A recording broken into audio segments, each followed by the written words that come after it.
आणि मी कशाला आलो?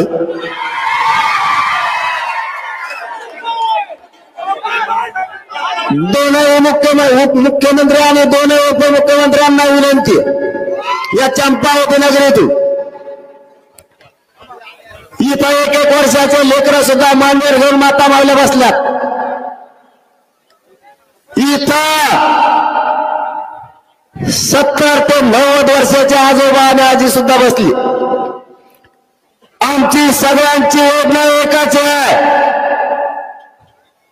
मराठ्यांच्या लेकराला आता आरक्षण मिळवून द्यायचं, त्याशिवाय मागे हटायचं नाही.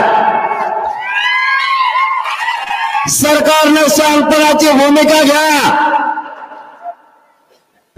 त्या व्यक्तीचं ऐकून जर तुम्ही मराठ्यावर अन्याय केला तर तुम्हाला जळ जाईल. त्याचं ऐकू नका. असा उद्देश दिसायला लागलाय. देशातले जेवढे राज्य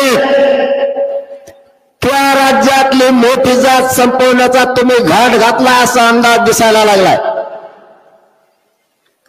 पण शेवटी एकदा जर मोठा सगळा समुदाय खवळला, शांततेत काय होईना तुमचा सुपडा साफ झाला म्हणून समजा.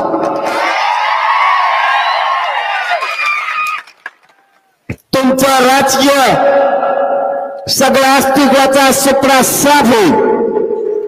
माझ्या मराठ्यांना तळपू नका. नवीन नवीन पद्धत राबवू नका. तुम्ही एकदा प्रयोग केलाय, तुम्हाला आतापर्यंत तुम्ही केलेल्या अंतर्गतातल्या प्रयोगाचं भोगावं लागलंय. आता सावध व्हा. कोपऱ्यातल्या करोडोच्या संख्येनं मराठा समाज एकत्र आलाय आणि हलायला सुद्धा तयार नाही. तुम्ही सामंजस्यानं ठरल्याप्रमाणे मराठा समाजाला आरक्षण द्या. त्याचं ऐकून जर तुम्ही मराठ्यावर अन्याय केला तर आता पुढचं होणारं आंदोलन तुम्हाला 100% जड जाणार.